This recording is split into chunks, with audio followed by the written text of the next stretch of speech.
अब आती है particle nature of light. Particle nature of light जो है, जिसकी वजह से हम कहते हैं कि लाइट एक पार्टिकल है, वो जो वेव नेचर है वो ये इन 3 पॉइंट्स को क्लियर नहीं कर पाई। पहला पॉइंट फोटो इलेक्ट्रिक इफेक्ट, दूसरा पॉइंट ब्लैक बॉडी रेडिएशन और तीसरा प्लांक्स थ्योरी। ठीक है, ये पार्टिकल नेचर को प्रूव करते हैं। फोटो इलेक्ट्रिक इफेक्ट क्या होता है, जब सनलाइट जो है एक मेटल सरफेस पर पड़ती है तो क्या होता है, मेटल सरफेस से इलेक्ट्रॉन्स का इजेक्शन होने लगता है।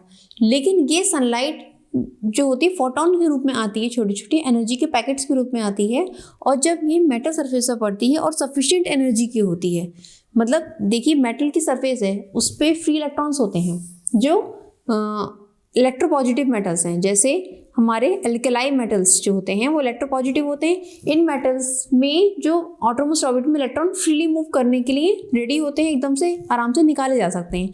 तो इन्हीं की सरफेस पर जब सफिशिएंट अमाउंट की एनर्जी पड़ती है, जिसमें कुछ एनर्जी, अच्छी फ्रिक्वेंसी की एनर्जी, अच्छी इंटेंसिटी की एनर्जी पड़ती है, तो वो इलेक्ट्रॉन्स जो हैं उस मेटल की सरफेस को रिमूव होके बाहर निकल जाते हैं और उससे एक सर्किट बाहर जुड़ा हुआ होता है, जिससे कि वहाँ इलेक्ट्रिसिटी प्रवाहित होने लगती है। ठीक है, जो मिनिमम एनर्जी रिक्वायर्ड होती है इलेक्ट्रॉन्स को निकालने के लिए, that is called threshold energy. ये आपने फिजिक्स में पढ़ा भी होगा, फोटो इलेक्ट्रिक इफेक्ट, ये वही इफेक्ट है, वो थ्रेशोल्ड एनर्जी होती है। ठीक है, और बाकी एनर्जी जो एक्स्ट्रा एनर्जी होती है वो उनकी काइनेटिक एनर्जी में बदल जाती है। तो इसका जो एक इक्वेशन बनकर आती है वो क्या आती है, E is equal to E naught plus kinetic energy.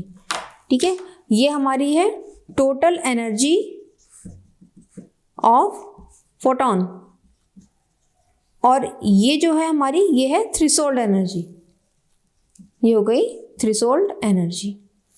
ठीक है, और ये हो गई काइनेटिक एनर्जी।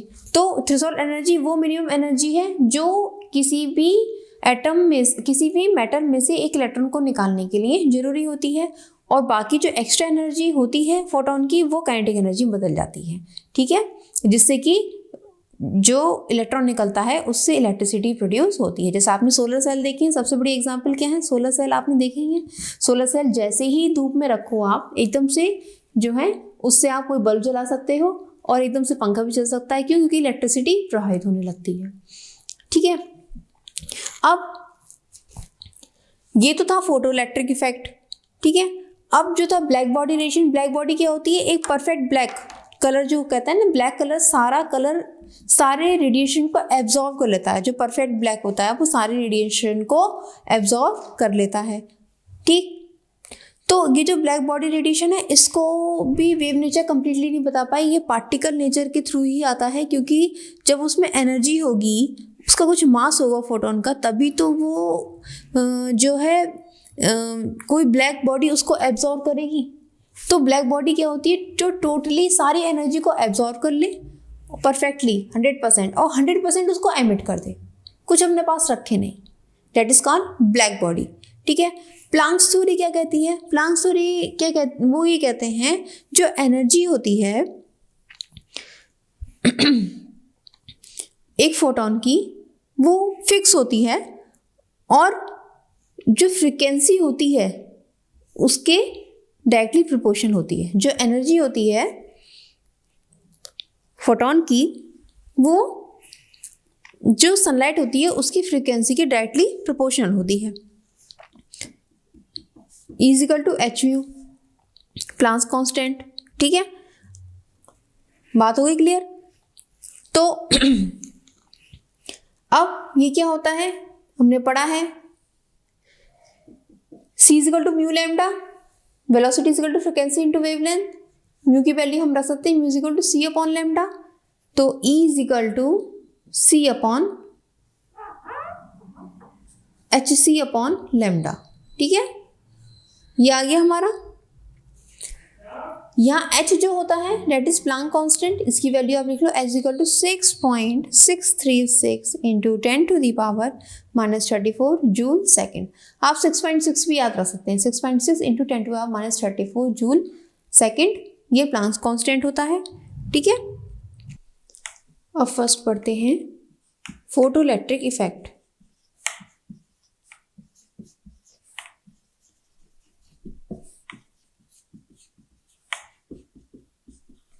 क्या होता है फोटो इलेक्ट्रिक इफेक्ट, लिखिए इसमें, when a light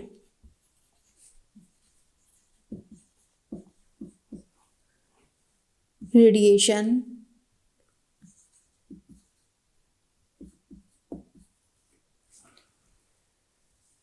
of suitable frequency, ये सुटेबल फ्रीक्वेंसी क्या कहलाती है? Threshold frequency.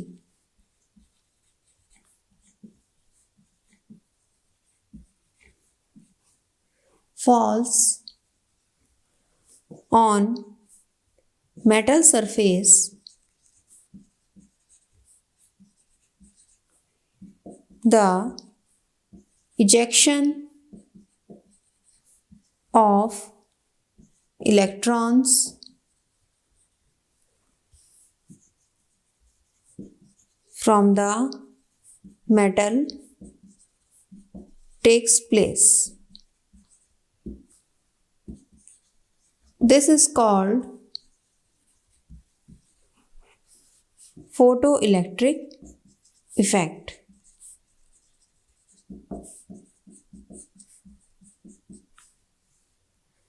And electrons are called photoelectrons. ठीक है, इसका फॉर्मूला लिख लीजिए, E is equal to E naught plus kinetic energy.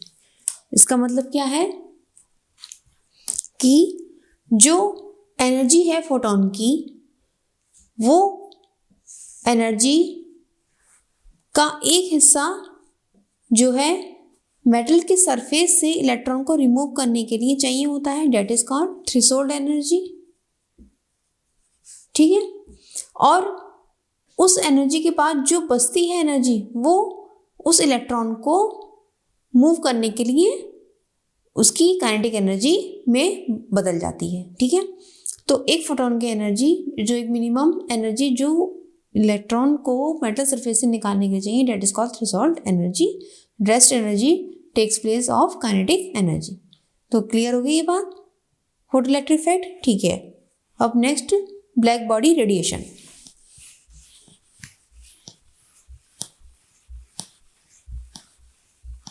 Black body radiation,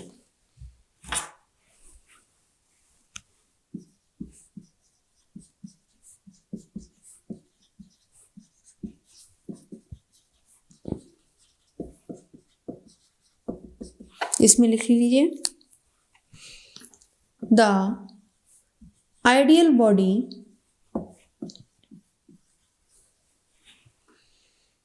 which emits and absorbs all frequencies is called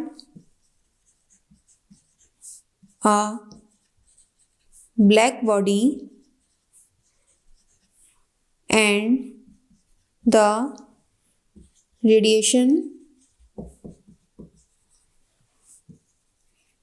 emitted by such a body is called black body radiation.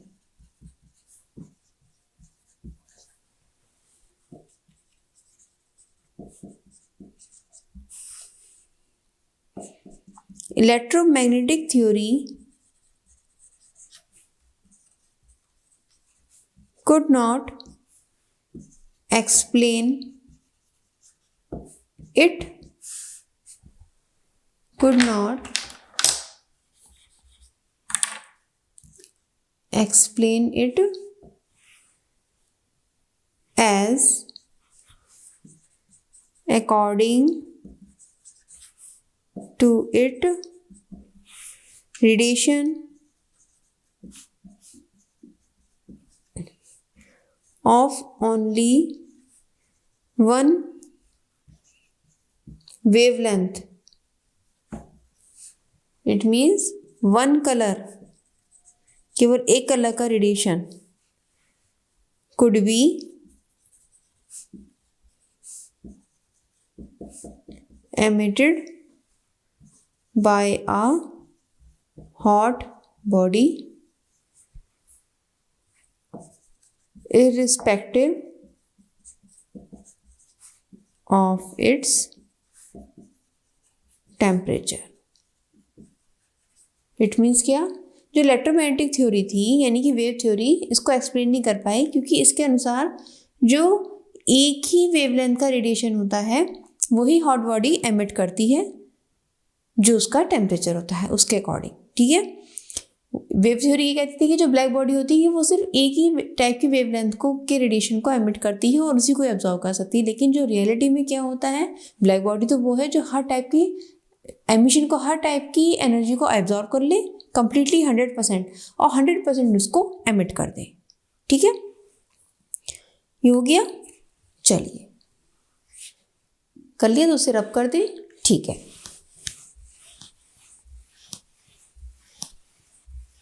अब आप लिखिए Planck's quantum theory.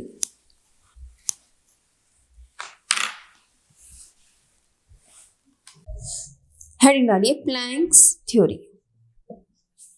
ये भी physics का part है लेकिन आपको थोड़ा सा पता होना चाहिए।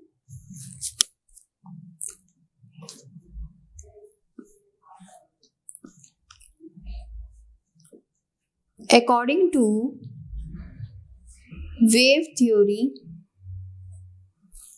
of electromagnetic radiations, energy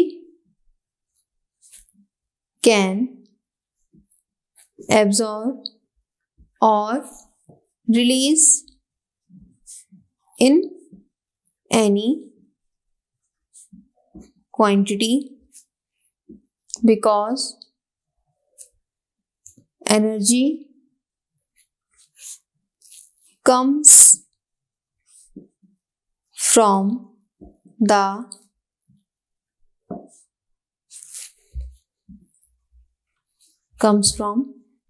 in the form of continuous wave।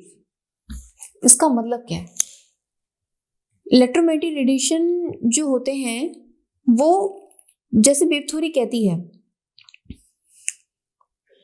कि एनर्जी जो आती है ईएम रेडिएशन की वो कंटिन्यूस होती है, कंटिन्यूसली होती है, ठीक है। किसी भी क्वांटिटी में एब्जॉर्ब हो जाएगी एनर्जी और किसी भी क्वांटिटी में रिलीज हो जाएगी। मैं एग्जांपल से अभी समझाऊंगी इसको, अभी पहले से पूरा लिख लो आप। But according to particle theory, energy comes from sun in the form of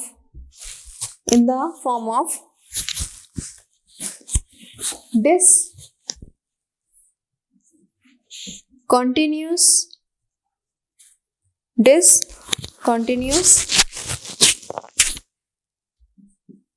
form means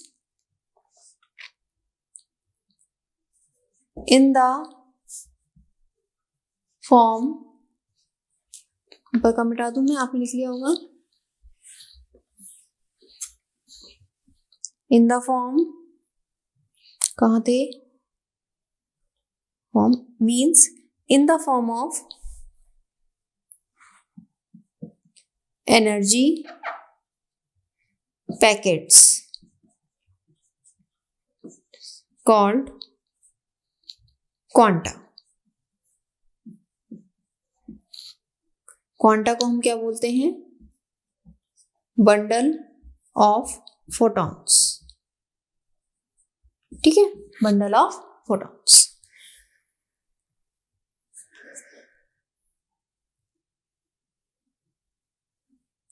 clear हो गया, इतना लिख लिया। ठीक है, एक बात बताओ आप मुझे,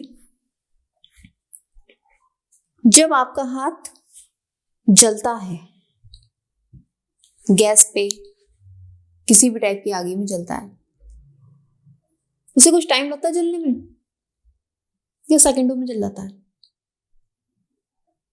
बताओ आप, सेकंडों में जल जाता है? ये तो नहीं आपने हाथ आग में दिया, चलो धीरे धीरे जलेगा जलेगा जलेगा, फिर एकदम से आप चीखते हो, क्विक होता है एकदम, क्विक एकदम जलता है। ठीक है, अगर आपको पता नहीं हो कि आपका हाथ आगी में है, तुरंत एकदम जल जाएगा। अगर वेव नेचर कहती है कि इलेक्ट्रोमैग्नेटिक रेडिएशन कैसे हैं, कंटिन्यूस हैं, तो क्या होता, आप हाथ आगी में देते, धीरे धीरे धीरे धीरे धीरे धीरे करके जलता, फिर थोड़े बाद आपको 5 मिनट बाद पता चलता है कि हाँ आग जल लगनी शुरू हो गई। क्या ऐसा होता है? प्रैक्टिकली ऐसा नहीं होता। होता क्या है, आपका हाथ आगी में गया, एकदम जल गया, गर्म पेट खोलती छू लिया, एकदम जल गया।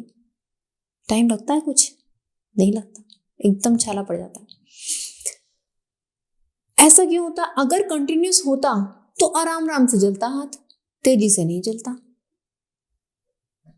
यही वजह है पार्टिकल नेचर कहती है, जो प्लैंक्स ने कहा, उन्होंने क्या कहा, जो सनलाइट आती है, ये जो भी एनर्जी है वो पैकेट्स की फॉर्म में होती है, बंडल ऑफ फोटॉन्स जिसे हम क्वांटा कहते हैं, इसकी फॉर्म में होती है एनर्जी। वो छोटे छोटे पैकेट्स होते हैं, जैसे खाने के पैकेट्स आपको दिए जाएं, ये छोटे छोटे पैकेट्स की फॉर्म में पड़ते हैं।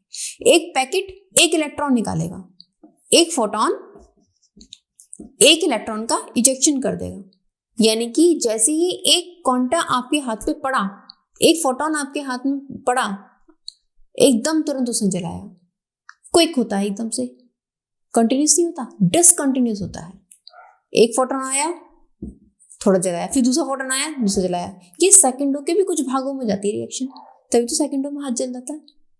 बात क्लियर हो गई? तो इसका मतलब क्या है, जो एनर्जी आ रही है, जो इलेक्ट्रोमैग्नेटिक रेडिएशन है, जो आगी है, ये सब क्या है, डिसकंटिन्यूस है।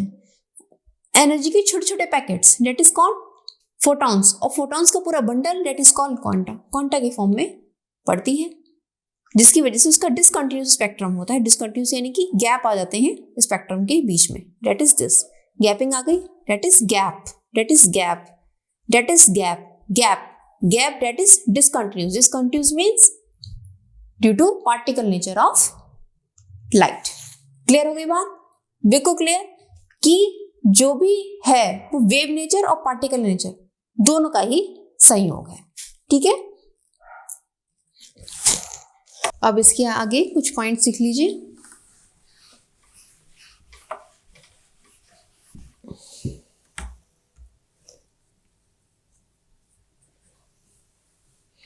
Energy of photon is directly proportional to frequency of radiation.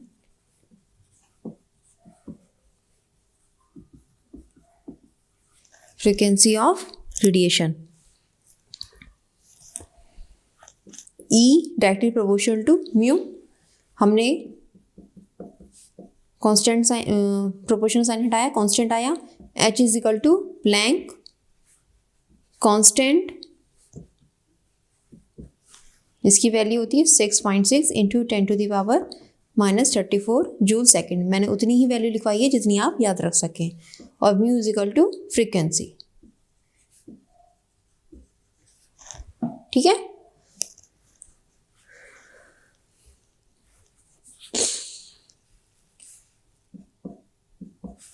Total energy E is equal to NH mu, where N is equal to number of photons. अच्छा, एक चीज़ और याद रखनी है आपको, फोटॉन्स के नंबर 1, 2, 3, 4 होंगे, ना कि 1.2, 3.6, आधा 5, आधा चौथाई फोटॉन, ऐसा नहीं होता है, पूरा फुल फॉर्म में होता है 1, 2, 3, 4, 5, 6 दैट इज। ठीक है, अच्छा एक चीज़ और इंपॉर्टेंट मैं लिखवाऊंगी, पहले आप इतना नोट कर लो, कर लिया नोट? ठीक है,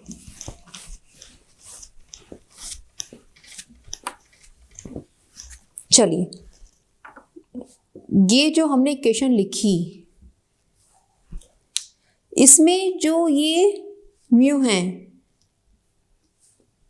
इट रिप्रेजेंट्स, इसको ऐसे लिख लो, mu represents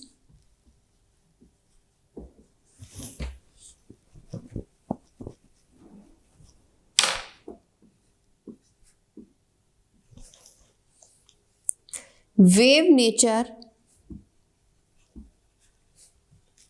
of electromagnetic radiations। ये क्या शो कर रहा है? वेव नेचर शो कर रहा है इलेक्ट्रोमैग्नेटिक रेडिएशन की। और ये पूरा H mu represents energy of particle, means particle nature of EM radiation। Mu जो है वेव नेचर को रिप्रेजेंट कर रहा है और एच म्यू जो है पूरा वो पार्टिकल नेचर को रिप्रेजेंट कर रहा है, ठीक है। और एनर्जी ऑफ पार्टिकल्स क्या होती है?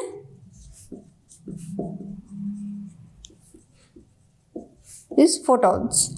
फोटॉन्स जो है एनर्जी ऑफ पार्टिकल्स, ठीक। तो एक लाइन ऑफ लिखो आप, this equation explain both nature of light, both की जगह आप ड्वेल नेचर लिखो। ड्वेल नेचर ही तो है हमारी, पार्टिकल और wave, dual nature of light, wave and particle, ठीक है। दोनों nature of light wave and particle को रिप्रेजेंट करती है। क्लियर हो गई बात? ठीक है, चलिए ये आपका कंप्लीट हो गया कि जो ड्वेल नेचर है पार्टिकल की, इलेक्ट्रोमैग्नेटिक रेडिएशन की, पार्टिकल और वेव नेचर दोनों नेचर किस तरह से एक्सप्लेन हुई, ठीक है। इसके बाद हम आगे पढ़ेंगे बोर्स मॉडल, जो इन दोनों नेचर के बेस पर पूरा एटॉमिक मॉडल उन्होंने रिप्रेजेंट किया है, ठीक है। तब तक आप पढ़ते रहिए। All the best.